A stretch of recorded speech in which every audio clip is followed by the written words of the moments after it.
رحمن رحمن ساعدني يا رحمن اشرح صدري قرآن.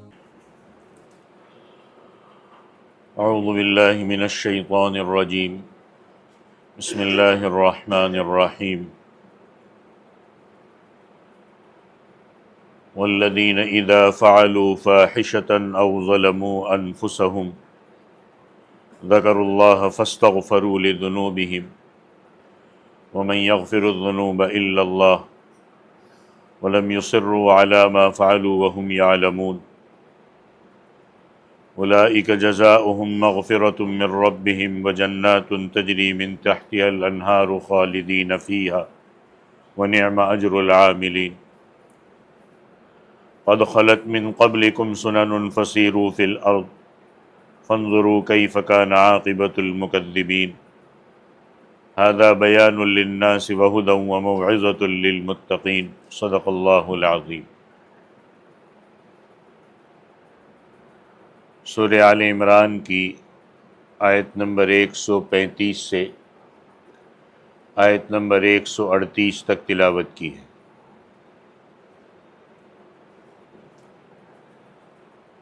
اس سے پہلے گزشتہ سبق کی ایک آیت میں اللہ تعالیٰ نے تقوی والوں کی اور ایمان والوں کی کچھ صفات بیان کی تھی، اور ان کا حاصل یہ ہے کہ ایمان والے اور تقوی والے اپنی ساری زندگی اللہ اور اللہ کے رسول صلی اللہ علیہ وسلم کی اطاعت اور فرما برداری میں گزارتے ہیں اور اللہ کی نافرمانی اور گناہوں سے بچاتے ہیں.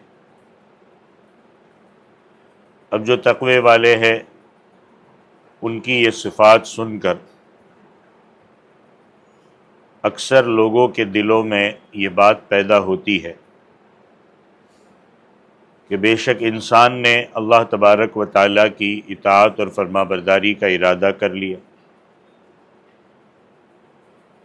اور ہم نے پوری نیت بھی رکھی ہے کہ میں اللہ اور اس کے رسول کے احکام کی پوری فرما برداری کروں گا،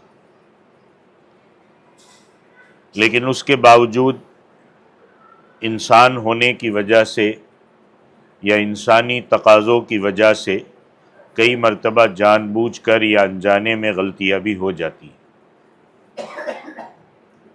کبھی شیطان غالب آ جاتا ہے، کبھی انسان پر نفس کے تقاضے غالب آ جاتے ہیں، اور اس کی وجہ سے اللہ تعالیٰ کی فرما برداری میں کمی ہو جاتی ہے یا انسان کوئی گناہ کر بیٹھتا ہے.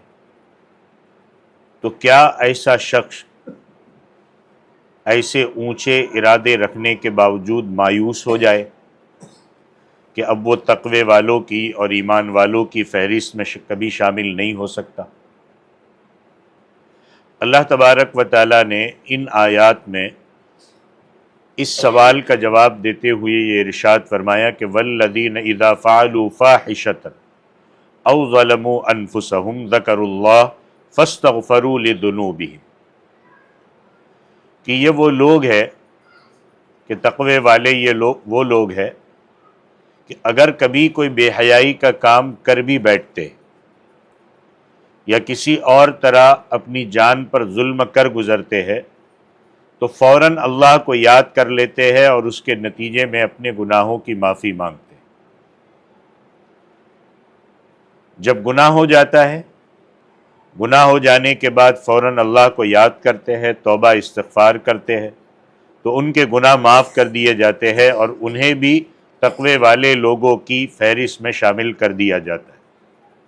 لہذا کسی کو یہ سوچ کر مایوس نہیں ہونا چاہیے کہ نفس اور شیطان کے بہکاوے میں آ کر گناہ کر بیٹھا ہوں تو اب آنے والے دور میں گنہگاروں کی فہرست میں شامل ہو گیا ہوں.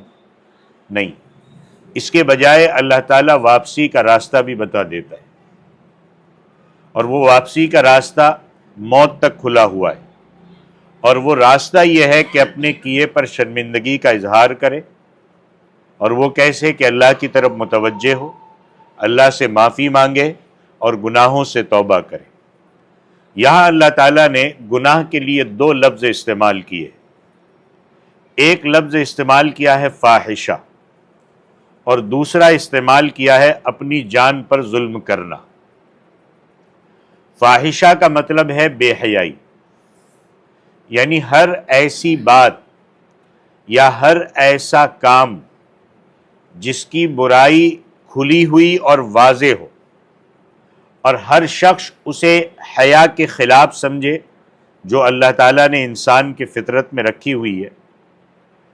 اب اس میں فحش قسم کے سارے کام داخل ہیں، مثلا رقص و سرور ہے، ناچ گانے ہیں، ننگا پن ہے، عریانی ہے، عورت مرد کے ناجائز تعلقات ہے، گندی گالیاں ہے، یہ سب اس مفہوم میں داخل ہے. او ظلموا انفسہم، دوسرا لفظ ہے اپنی جان پر ظلم کرنا. اب اس میں ہر قسم کے گناہ داخل ہے. آدمی جو گناہ کرے گا وہ ظاہر سی بات ہے اپنی جان پر ظلم کرے گا، کیونکہ جو انسان گناہ کرتا ہے چاہے اس گناہ کا وقتی طور پر فائدہ حاصل ہو، لیکن آخر کار اس کا نتیجہ خود آخرت میں عذاب کی شکل میں اس پر ظاہر ہوگا. اس نے اپنی جان پر ظلم کی. کئی مرتبہ دنیا میں بھی اس کا برا نتیجہ ظاہر ہو جاتا ہے، اور اگر دنیا میں ظاہر نہ بھی ہو تو آخرت میں ایسے عذاب کا سامنا کرنا پڑے گا جو معمولی اور وقتی فائدے سے کہیں زیادہ ہوتا ہے. لہذا جب کوئی شخص کسی بھی قسم کا گناہ کرتا ہے تو وہ حقیقت میں خود اپنے اوپر ظلم کر رہا ہوتا ہے. اب بے حیائی کے کام یہ بھی ایک لفظ میں کام ہو جاتا تھا کہ اللہ کہتے کہ وہ لوگ جو اپنی جانوں پر ظلم کرتے، کیونکہ بے حیائی کے کام بھی اپنے اوپر ظلم کرنا ہی ہے، اس کو بھی آخرت میں سزا ملے گی، اس لیے اسے الگ سے ذکر کرنے کی ضرورت نہیں تھی. لیکن اللہ تعالیٰ نے خاص طور پر پہلے شاید اس لیے ذکر فرمایا کہ بے حیائی کے کام کرنے کے بعد جب کبھی انسان کو ہوش آتا ہے تو عام طور پر اسے صدمہ، غم اور تشویش اتنی زیادہ ہوتی ہے کہ جو مایوسی کی حد تک پہنچنے لگتی ہے، اور وہ یہ سوچنے لگتا ہے کہ میں بالکل مردود ہو چکا ہوں. تو اللہ نے فاحشہ کا لفظ پہلے لا کر ایسے لوگوں کو خاص طور پر تسلی دے دی کہ ایسے لوگوں کو بھی گھبرانے کی ضرورت نہیں. اگر وہ واقعی شرمندگی ان کو ہے اور وہ نادم ہو کر، شرمندہ ہو کر اللہ سے استغفار کر لے تو اللہ انہیں بھی معاف فرما دے گا. عام طور پر جب لوگ اس قسم کے گناہوں میں پھنس جاتے ہیں اور لوگوں پر یہ بات ظاہر ہو جاتی ہے، یہ چیزیں ابھی جو میں کہہ رہا ہوں یہ اچھے سے یاد رکھنا، کیونکہ معاشرے کی، سوسائٹی کی عادت، اور خاص طور پر ہمارے ملک اور مسلمانوں کی عادت بہت خراب ہے کہ کسی سے کوئی غلطی ہوئی اور وہ غلطی اور وہ گناہ لوگوں پر ظاہر ہوا تو معاشرے میں انہیں ہمیشہ کے لیے اس آدمی کو سمجھا جاتا ہے کہ یہ اب ہمیشہ برائی ہے، اور لوگ اسے شرم دلاتے، اس کے تذکرے کرتے ہیں، اسے عار دلاتے ہیں، چاہے اس نے گناہ سے توبہ کر لی. گناہ ہوا، انسان ہو جاتا ہے، اب اس نے توبہ کر لی، اللہ معاف کرنے کے لیے تیار ہے، اللہ معاف کر دیتا ہے. اب جب اس نے توبہ کر لی تو اس کا مطلب یہ ہے کہ اللہ نے اسے توبہ کے بعد معاف کر دیا، لیکن انسان معاف کرنے کے لیے تیار نہیں ہے، زندگی بھر اس کو شرم دلائے گا.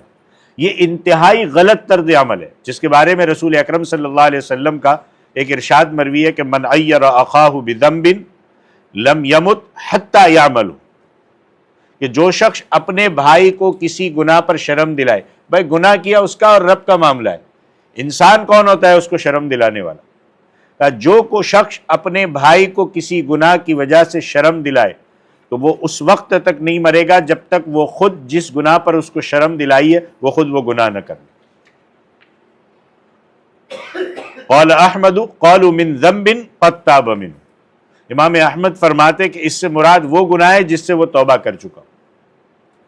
کیا پتہ اس نے، ہم کو کیا پتہ اس نے توبہ کر لی ہو، ضروری نہیں ہے کہ وہ ہمارے سامنے توبہ کرے. کسی ایک کونے میں بیٹھ کر، اپنے گھر کے کونے میں بیٹھ کر اللہ کے سامنے معافی مانگ لی. ایک اور حدیث میں مروی ہے کہ ایک دیہاتی نے اللہ کے رسول صلی اللہ علیہ وسلم سے درخواست کی کہ مجھے کوئی نصیحت فرما دیجیے. آپ صلی اللہ علیہ وسلم نے فرمایا کہ اللہ سے ڈرتے رہو، پہلی چیز یہ فرمائی، اور پھر فرمایا کہ اگر کوئی تمہیں کسی ایسے برے کام سے آر دلائے، شرم دلائے، جس کے بارے میں اسے معلوم ہو کہ وہ تم میں موجود ہے، میں نے کوئی غلطی کی اور دوسرے کو پتا ہے کہ مجھ میں یہ غلطی ہے، اب وہ مجھے شرم دلا رہا ہے، تو کہا اگر کوئی مجھے ایسی شرم دلائے تو تم اسے کسی ایسے برے کام کی شرم نہ دلاؤ جو تمہیں اس کے بارے میں معلوم ہو کہ وہ اس میں موجود ہے۔ ہم کیا کرتے ہیں، تو بھی تو کون سا دودھ کا دھلا ہے، ہم اس کی بھی گلانا شروع کر دیتے۔ اللہ کے نبی کہتے ایسا مت کرو۔ اس کا نتیجہ کیا ہوگا کہ اگر تم اس کو شرم نہیں دلاؤ گے اور اس نے تم کو شرم دلائی تو اس نے جو غلطی کی اس کا وبال اس پر ہوگا، لیکن جو تم خاموش رہے اس کا اجر تمہیں ملے گا، اس کا ثواب تمہیں ملے گا۔ تو مقصد یہ ہے کہ کبھی جانتے یا انجانے میں کسی قسم کا کوئی گناہ ہو جائے تو فوراً ذکر اللہ، اللہ کو یاد کرتے۔ اللہ کو یاد کرنے سے مراد یہ کہ اللہ کی وعیدوں کو یاد کرتے اور یہ سوچتے کہ ایک دن اللہ کے سامنے پیش ہونا ہے اور اپنے میں نے جو یہ عمل کیا ہے، میں نے جو گناہ کیا ہے، اس کا جواب دینا ہے۔ جب یہ احساس، یہ اصل احساس بہت بڑی چیز ہے، جب یہ سوچ آ گئی، یہ احساس آ گیا تو یقینی طور پر یہ معافی کی طرف اور توبہ کی طرف اور استغفار تک لے جائے گا۔ ایک آدمی گناہ کر رہا ہے، اس کو گناہ ہی نہیں سمجھ رہا ہے، احساس ہی نہیں ہے، تو وہ توبہ نہیں کرے گا۔ اب بیچ میں اللہ تبارک و تعالیٰ نے استغفار کا اہتمام کرنے کی طرف توجہ دلاتے ہوئے اور اس کی قبولیت کا وعدہ کرتے ہوئے ایک جملہ معترضہ کے طور پر بڑا پیار اور امید پیدا کرنے والا جملہ ارشاد فرمایا کہ پہلے تو یہ کہا کہ اللہ کو یاد کرے، اللہ کے سامنے استغفار کرے، اللہ معاف کر دے۔ پھر اللہ کیا فرما رہے، وَمَن يَغْفِرُ الذُّنُوبَ إِلَّا اللَّهُ، کہ اللہ کے سوا ہے بھی کون جو گناہوں کی معافی دے۔ دنیا تو معاف کرنے زندگی بھر تیار نہیں ہوتی، لیکن اللہ کے سوا ہے کون جو گناہوں کی معافی دے۔ لہذا ایسے موقع پر کسی اور سے کہنے کے بجائے اللہ کے سامنے رجوع کرو۔ اور آگے فرمایا کہ وَلَمْ يُصِرُّوا عَلَى مَا فَعَلُوا وَهُمْ يَعْلَمُونَ، کہ جو کچھ انہوں نے کیا ہے اس پر جانتے بوجھتے ہوئے اصرار بھی نہیں کرتے، یعنی جو گناہ ان سے ہوا ہے وہ اس گناہ پر اڑے نہیں رہتے۔ گناہ جیسے ہی ہو گیا فوراً اللہ کی طرف رجوع، توبہ اور استغفار کر لیتے۔ اب گناہ پر اصرار کرنے کے دو معنی ہیں۔ ایک معنی تو یہ کہ انسان سے غلطی ہوئی، گناہ ہوا اور کسی نے اس کو توجہ دلائی یا اس کو پتا ہے کہ میں غلط ہوں، شریعت کی روشنی میں وہ جانتا ہے، لیکن وہ اپنی غلطی کو جسٹیفائی کرنے کی کوشش کرتا ہے، اس کو صحیح بتانے کی کوشش کرتا ہے، ادھر ادھر کے بہانے کرتا ہے اور غلطی کی تعویلیں تلاش کرتا ہے اور یہ کہے کہ نہیں یہ غلطی نہیں ہوئی، فلاں وجہ سے میں اس غلطی سے پاک ہوں۔ غلطی کی تعویلیں کرنا اور اسے صحیح ثابت کرنے کی کوشش کرنا یہ بہت بری بات ہے اور یہ گناہ کرنے سے زیادہ بڑا گناہ ہے۔ تو ایک تو اصرار کا یہ مطلب ہے۔ اصرار کے دوسرا معنی یہ ہے کہ اس سے جو غلطی ہوئی ہے اب اس پر اس وقت جو وہ استغفار کر رہا ہے اس وقت اس کے دل میں یہ ارادہ ہو کہ میں یہ کام بعد میں بھی کروں گا، یعنی ابھی توبہ کر لیتا ہوں بعد میں کر لوں گا واپس، تو ایسی صورت میں توبہ پوری نہیں ہوگی۔ خلاصہ یہ ہے کہ جب غلطی اور گناہ پر دل میں شرمندگی ہو، انسان اسے درست ثابت کرنے کی کوشش بھی نہ کرے اور دل میں یہ نیت بھی ہو کہ آئندہ میں اس گناہ سے بچوں گا، تو پھر یہ استغفار انسان کے لیے بڑے سے بڑے گناہ کی معافی کا ذریعہ بن جائے گا۔ یہاں تک کہ ایک مرتبہ سچے دل کے ساتھ توبہ استغفار کر لے اور اس وقت دل میں ارادہ تھا کہ نہیں میں یہ گناہ کروں گا ہی نہیں اب، اور کرنے کے بعد مان لو انجانے میں پھر غلطی ہو گئی، انسان ہو جاتی ہے، اور پہلے سے سوچے سمجھے پلاننگ کے تحت نہ ہو بلکہ انجانے میں بے اختیار کسی وقت غلطی ہو گئی یا کسی وقت انسان نفس کے یا شیطان کے فریب میں مبتلا ہو گیا اور غلطی کر بیٹھا، تو اس کے بعد پھر سچے دل سے استغفار کر لے تو اللہ پھر بھی معاف فرما دیتے۔ توبہ کا دروازہ کھلا ہے، اللہ بار بار معاف کرنے تیار ہے، لیکن شرط یہ ہے کہ وہ خالی ایسی نہ ہو اللہ میری توبہ، اور فوراً 2 منٹ کے بعد پھر گناہ، ایسا نہیں، پکا ارادہ ہو پھر انجانے میں ہو جائے۔ چنانچہ حدیث میں فرمایا کہ ما اصر من استغفر، جو آدمی استغفار کرے وہ اصرار کرنے والوں میں شامل نہیں ہو، یعنی جو صحیح معنی میں سچے دل سے استغفار کرے وہ اپنی غلطی یا اپنے گناہ پر اصرار کرنے والوں میں شمار نہیں ہوتا۔ لہٰذا اگر آدمی سے کبھی غلطی ہو تو فوراً اللہ کے حضور حاضر ہو کر استغفار کرے اور یہ پکا ارادہ رکھے کہ میں آئندہ یہ عمل کروں گا نہیں، یہ گناہ کا کام کروں گا نہیں۔ اب توبہ اس وقت تک مکمل نہیں ہوتی جب تک انسان آئندہ گناہ کرنے کا پکا ارادہ نہ کرے۔ لیکن اس سلسلے میں 2 باتیں ہمیں ذہن میں رکھنی چاہیے۔ ایک بات یہ کہ جب انسان پکا ارادہ کرتا ہے کہ آئندہ میں یہ گناہ نہیں کروں گا، تو کئی مرتبہ وہ پکا ارادہ کرتے کرتے دل میں ایک اندیشہ ہوتا ہے کہ نہ جانے میں اس پکے ارادے پر رہ پاؤں گا یا نہیں۔ ہوتا ہے کہ نہیں ہوتا؟ رہ پاؤں گا یا نہیں رہ پاؤں گا، دل میں ایک ارادہ ہوتا ہے۔ پکے ارادہ کر لیا آپ نے اور دل میں یہ اندیشہ آ رہا ہے تو اس اندیشے کا کوئی اعتبار نہیں، اس سے ڈر مت کھاؤ، اور یہ اندیشہ توبہ کے پورا ہونے میں کوئی رکاوٹ نہیں بنتا ہے۔ اس کا علاج یہ ہے کہ ایسا شخص اللہ ہی سے فریاد کرے کہ اللہ میں نے پکا ارادہ تو کر لیا لیکن مجھے اپنی ذات پر بھروسہ نہیں ہے، مجھ سے غلطی ہو سکتی ہے، اس لیے اللہ مجھے اپنے پکے ارادے پر جمے رہنے کی توفیق عطا فرما دیجئے اور اللہ مجھے گناہوں سے محفوظ فرما دیجئے۔ تو پکے ارادے کے وقت ایسا اندیشہ آ رہا ہے، گناہ کا ارادہ نہیں ہے، تو ایسے اندیشے کا کوئی اعتبار نہیں، توبہ مکمل ہو جائے۔ دوسری بات یہ ہے کہ یہ پکا ارادہ توبہ کے پورا ہونے کے لیے تو ضروری ہے، لیکن کئی مرتبہ انسان کسی ایسے گناہ میں مبتلا ہو جاتا ہے جو اس نے سالوں سے کیا ہوتا ہے۔ ایک آدمی 30 سال سے گناہ کر رہا ہے، اب ایک دم سے توبہ کرے گا تو فوراً چھوڑنا اس کے لیے کیا ہوتا ہے؟ مشکل ہوتا ہے، اور وہ یہ سمجھتا بھی ہے کہ میں اسے اتنا جلدی نہیں چھوڑ سکوں گا۔ مان لیجئے کہ ایک شخص کوئی ناجائز ملازم، میں ایک عام آسان مثال دیتا ہوں، آپ اس کے ساتھ بہت ساری جو بھی غلطیاں ہو رہی اس کو جوڑ سکتے۔ ایک شخص کوئی ناجائز جگہ پر جو حرام ہے ملازمت کر رہا ہے، مثلا کسی بینک میں سودی کاروبار میں ملوث ہے، اب اس نے توبہ کر لی میں سودی کاروبار نہیں کروں گا، لیکن اگر وہ فوراً وہ اپنی جاب چھوڑ دے گا تو فقر و فاقہ کی نوبت آ سکتی ہے، گھر میں کھانے پینے کے مسئلے کھڑے ہو سکتے ہیں۔ اس صورت میں ناجائز ملازمت ہوتے ہوئے توبہ مکمل تو نہیں ہو سکتی، لیکن اس حالت میں اسے شرمندگی اور استغفار، اللہ سے معافی مانگنے کا اہتمام کرتے رہنا چاہیے، مسلسل کرتے رہنا چاہیے، اور کوئی دوسرا کاروبار، کوئی دوسرا روزگار بھی اسے تلاش کرتے رہنا چاہیے، ایک دم سے نہیں چھوڑنا۔ اس لیے علماء کے پاس جب کوئی پوچھنے آتا ہے تو کہتے ہیں بھائی ایک دم سے مت چھوڑو، سائیڈ میں کام تلاش کرو، جیسے ملے جو ناجائز کام ہے اس کو چھوڑ دو۔ تو روزگار سائیڈ میں تلاش کرتا رہے، جیسے ایک بے روزگار شخص جس کے پاس نہیں ہو، بعض مرتبہ کیا ہوتا ہے میں بے روزگار تو نہیں ہونا، تلاش کروں گا، ملے گا 2-3 سال کے بعد تو دیکھوں گا، نہیں، جیسے ایک بے روزگار ہوتا ہے ویسے وہ تلاش کرتا رہے۔ اب یہ استغفار بھی کہ چونکہ وہ اس سے ہٹنا چاہتا ہے لیکن ایک دم سے چھوڑ دے گا تو مسائل کھڑے ہوں گے، تو یہ استغفار اور معافی یہ گناہ کی سختی کو کم کرنے کا فائدہ دیتا ہے۔ اور کیا بعید ہے کہ جب وہ توبہ کر رہا ہے، اللہ سے مانگ رہا ہے، تو اللہ آخرکار اسے گناہ چھوڑ دے اور مکمل توبہ کرنے کی توفیق بھی عطا فرما دے۔ یہاں یہ بات بھی ذہن میں رکھنی چاہیے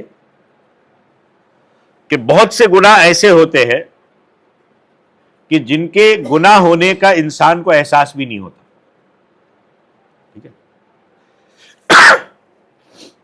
اس لیے انسان کو چاہیے، آدمی کو چاہیے کہ وہ دن بھر میں جو وقت، بعد میں مجھ سے تو گناہ ہوتا ہی نہیں، میں کیا پتا مجھ سے ہو جاتا ہو، اس لیے دن بھر میں جو وقت گزارتا ہے، جتنے کام کرتا رہا، وہ کسی وقت وہ اپنے دن میں ایک مرتبہ استغفار کی عادت بنا لے روزانہ۔ اللہ کے نبی صلی اللہ علیہ وسلم گناہوں سے معصوم تھے، آپ سے کوئی گناہ سرزد نہیں ہوتا تھا، اس کے باوجود ایک حدیث میں آپ صلی اللہ علیہ وسلم فرماتے ہیں کہ میں دن میں 70 مرتبہ اللہ سے استغفار کرتا ہوں. آپ سے ایک دعا بھی منقول ہے، اللہم اغفر لی ما قدمت وما اخرت، کہ اللہ جو کچھ میں نے پہلے کیا اسے بھی، جو بعد میں کیا اللہ اس کو بھی معاف فرما دیجیے. وما اسررت وما اعلنت، جو خفیہ کیا اس کو بھی، جو علانیہ کیا اس کو بھی اللہ معاف فرما دیجیے. وما اسرفت وما انت اعلم به منی، اور جو حد سے میں آگے بڑھ گیا اس کو بھی معاف فرما دیجئے، اور ان گناہوں کو بھی اللہ جنہیں آپ مجھ سے زیادہ جانتے ہیں اللہ اس کو بھی معاف فرما دیجئے.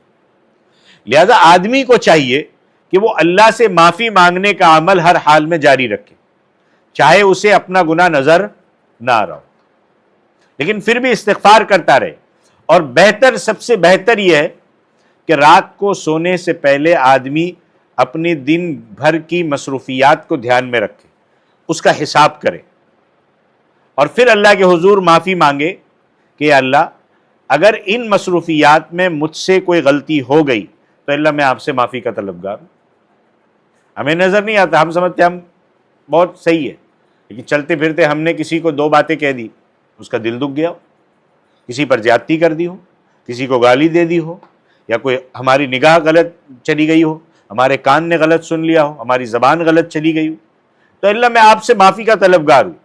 اس صورت میں اللہ تعالیٰ انشاءاللہ اسے محفوظ رکھیں گے اور آئندہ بھی گناہوں سے بچنے کی توفیق دے، کیونکہ اس کو احساس ہے اب اللہ سے مانگ رہے.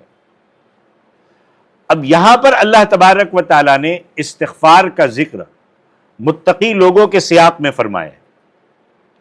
پیچھے متقیوں کا ذکر چل رہا تھا، ان کی صفات ذکر کرتے ہوئے کیا فرمایا تھا؟ پچھلے سبق میں بھی آپ نے سنا تھا کہ متقی لوگ وہ ہے جو خوشحالی میں بھی اور بدحالی میں بھی اللہ کے راستے میں خرچ کرتے ہیں، غصہ پی جاتے ہیں، لوگوں کو معاف کرتے ہیں. اسی سیاق میں گویا ان کی یہ صفت بھی ذکر کی گئی کہ یہ وہ لوگ ہیں کہ ان سے کوئی غلطی ہو جاتی ہے تو وہ استغفار کرتے ہیں اور اللہ سے معافی مانگنے میں دیر نہیں لگاتے. اس سے ایک بات معلوم ہوئی کہ جو بندہ استغفار کرنے کا اور غلطی پر معافی مانگنے کا عادی ہو کہ فوراً معافی مانگے، وہ بھی متقیوں کی فہرست میں شامل ہو جاتا ہے.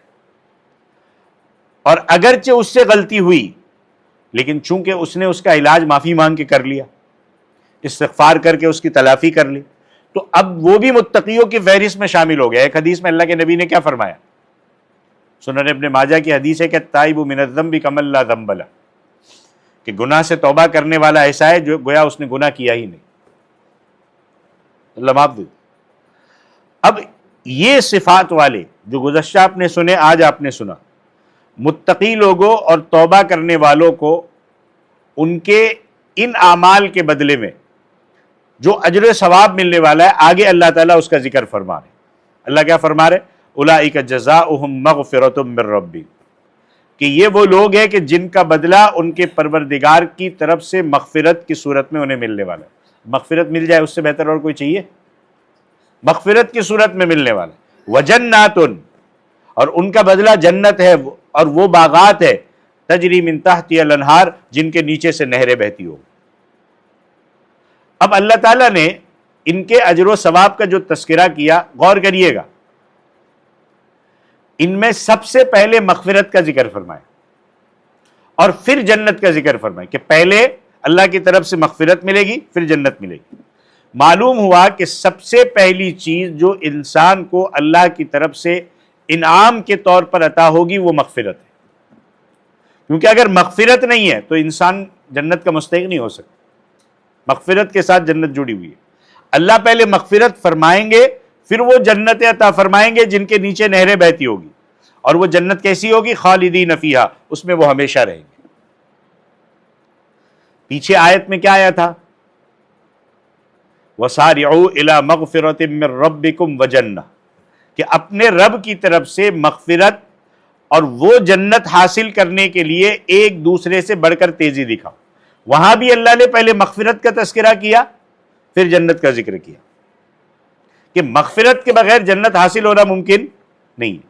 اس لیے پہلے مغفرت طلب کر لینی چاہیے، کیونکہ جنت میں لے جانے والی چیز اللہ کا فضل ہے، اللہ کی مغفرت. آیت کے آخر میں اللہ فرماتے وَنِعْمَ أَجْرُ الْعَامِلِينَ، اور کتنا بہترین بدلہ ہے جو کام کرنے والوں کو ملنا ہے. متقی والوں، تقوی والوں کو اور یہ صفات اپنے اندر اتارنے والوں کو مل رہا ہے۔ اس میں یہ بتا دیا گیا کہ بہترین بدلہ انسان کو اس کے اعمال کی وجہ سے ملتا ہے جو اعمال اللہ تعالیٰ نے اس سے پہلے ذکر فرمائے۔ اب جب اللہ تعالیٰ نے ایمان والوں سے تقوی، اطاعت، گناہوں پر توبہ، استغفار کے نتیجے میں اپنی مغفرت اور جنت کا وعدہ فرما دیا، تو اب اگلی آیت میں ایک ایسی بات بیان فرمائی جا رہی ہے کہ جو اللہ کی اطاعت، اللہ کی فرما برداری اور گناہوں سے توبہ کرنے پر ابھار سکتی ہے، اور وہ یہ ہے کہ اپنے سے پہلے زمانوں اور اپنے سے پہلی گزری ہوئی قوموں کے حالات پر غور کرو اور یہ دیکھو کہ فرما برداری کرنے والوں کو اللہ نے کیسے کامیاب کیا، اور جنہوں نے غفلت کے عالم میں اپنی زندگی گزاری اور پیغمبر کی دی ہوئی ہدایتوں کو قبول کرنے کے بجائے انہیں جھٹلاتے رہے، تو ان جھٹلانے والے کیسے ہلاک اور برباد ہوئے۔ اللہ نیکیوں پہ ابھار رہے، گناہوں سے توبہ پر اللہ تعالیٰ ابھار رہے۔ کیا فرمایا؟ قد خلت من قبلکم سنن، کہ تم سے پہلے بہت سی واقعات گزر چکے۔ فسیروا فی الارض فانظروا، تم زمین میں چلو، دیکھو، ہسٹری پر غور کرو، تاریخ پہ غور کرو، کیف کان عاقبۃ المکذبین، کہ جنہوں نے پیغمبروں کو جھٹلایا تھا ان کا انجام کیا ہوا تھا۔ اب اس سے ان قوموں کی طرف اشارہ ہے جنہوں نے پیغمبروں کو جھٹلایا اور اس کے نتیجے میں ان پر اللہ کی طرف سے عام عذاب نازل ہوا، اور قوموں بھی بڑی سخت قومیں تھی، بڑی مضبوط قومیں تھی، اور اس وقت کا فرعون بھی آج کے فرعون سے بڑا زبردست تھا۔ آج کے جو فرعون ہے وہ بالکل اسی کی پالیسی فالو کر رہے۔ اس وقت کا فرعون پبلک کے دباؤ سے ڈرتا نہیں تھا، آج کا فرعون تھوڑا بہت ڈرتا ہے۔ قوم عاد کو آپ لے لیجئے، قوم سمود کو آپ لے لیجئے، جن کا ذکر قرآن کریم میں کئی جگہوں پر آیا ہے۔ جن علاقوں میں یہ قومیں آباد تھی وہاں ان کی تباہی کے اثرات اس وقت بھی موجود تھے اور بعض جگہ تو اب بھی موجود ہیں۔ ہزاروں سال ہو گئے لیکن ان کی تباہی آج بھی ان کے نشانات موجود ہیں۔ اللہ کہہ رہے کہ اللہ نے ان کے احوال پر غور و فکر کرنے کی دعوت دی ہے کہ جب تم زمین میں چلو پھرو۔ آج کل تو عذاب کی جگہوں کو لوگوں نے تفریح کی جگہ بنا دی ہے کہ چلو سیر کرنے جائیں گے، دریا کنارے جائیں گے، عذاب آیا ہے، طوفان آیا ہے تو اب اس پہ سیر کرنے جائیں گے۔ کسی نے ایک شعر کہا ہے، میں جو بار بار جب یہ بات آتی ہے تو کہتا ہوں کہ اے باد صبا، ان کو بھی ذرا دو چار تھپیڑے دے ہلکے سے۔ اے باد صبا، ان کو بھی ذرا دو چار تھپیڑے دے ہلکے سے، کچھ لوگ ابھی بھی ساحل پہ طوفان کا نظارہ کرتے ہیں۔ جب بے حیائی ہو رہی ہوتی ہے، جب بالکل کھلے یہ چیزیں ہو رہی ہوتی ہے، وہ ہماری نوجوان اور ہماری فیملیاں گھومنے کے لیے جا رہی ہوتی ہے، نظارے کرنے کے لیے۔ تو اللہ نے یہ دعوت دی ہے کہ جب تم زمین میں چلو یا ان قوموں کے واقعات کو پڑھو تو دیکھو، پتہ چلے گا کہ ان کا انجام کیا ہوا تھا۔ وہ سمجھتے کہ کچھ ہونے والا ہی نہیں ہے، جیسے آج کل ہم اپنی غفلت میں جیسے پڑے ہوئے اور سمجھتے کہ ہمارے ساتھ بھی کچھ نہیں ہوگا۔ اللہ غور و فکر کی دعوت دے رہے کہ کس طرح انہیں تباہ و برباد کیا گیا۔